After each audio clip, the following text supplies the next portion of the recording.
Okay, we'll close the portion open to the public.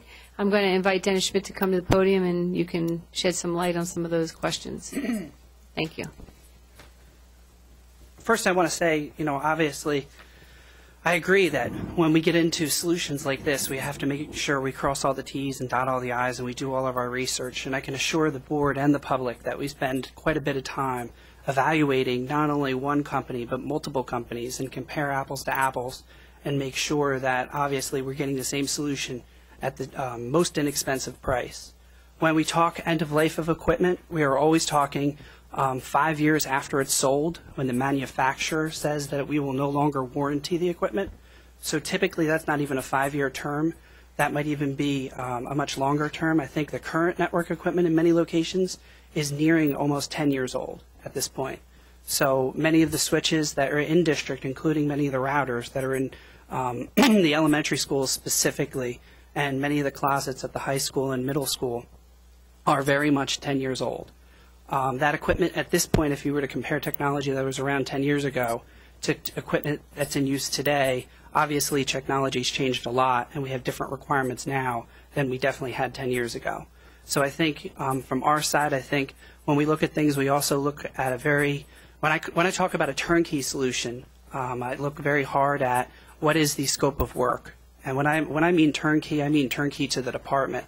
So we're no longer outside calling a consultant for every single change and every single thing that needs to be done.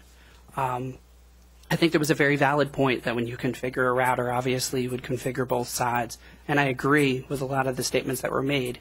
So we do make sure, again, in that turnkey solution, that we look at each one of those pieces and those items, and we make sure in that statement of work that when it's turned over to the department, that the entire department feels comfortable managing that. So we're not dependent on one person or one set of skilled expertise. What we try to do is make it as simple as possible and work from that angle.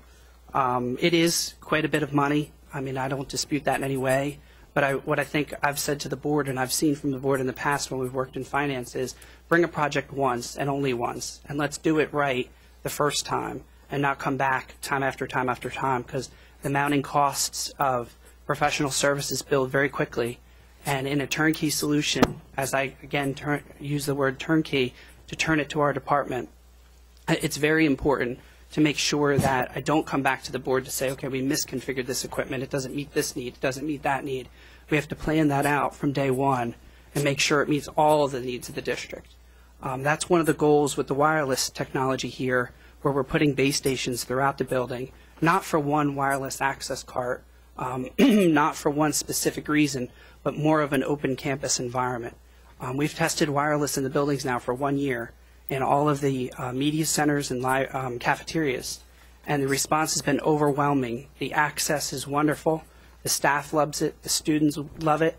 It's been used for more than we could ever imagine. I mean, all the way down to the most obscure reality, which is our building HVAC systems go down our technicians on the roof with a laptop. That's something we would never have envisioned the system actually taking care of, but it saves a lot of time up and down a ladder. So that's just one very obscure thing that we do use that system and technology for. Teachers are using it more in the classrooms to be able to do a quick presentation without needing to get into an elaborate setup with a desktop or something else. So it's a very portable, usable technology in every step of our setup here at Hopewell. The other big thing is to ensure integration from all the different devices. And when I went into this, I mentioned last time, we never thought we would use one vendor for this solution. I truly believe using people in their area of expertise. And E+ has brought to us an area of expertise in each of the different angles that far surpasses the other companies we've evaluated. And we've evaluated many high-end companies in the area. Even Dell services have been evaluated at length for some of the things they can provide. The turnkey solution that we can provide to the department at an incredible discount, not to mention even leveraging the company. We did work very hard with Cisco. We've been with them for a very long time. And at this point, I believe they owe us something to stay with them and continue to use their technology. And we were able to get at least a $50,000 trade-in on our equipment that we are trading in. At this point, it would really have no value at being 10 plus years old. So we were able to work that relationship very closely because they look to use us in the future as a, obviously a recommendation down that road. Bob, I just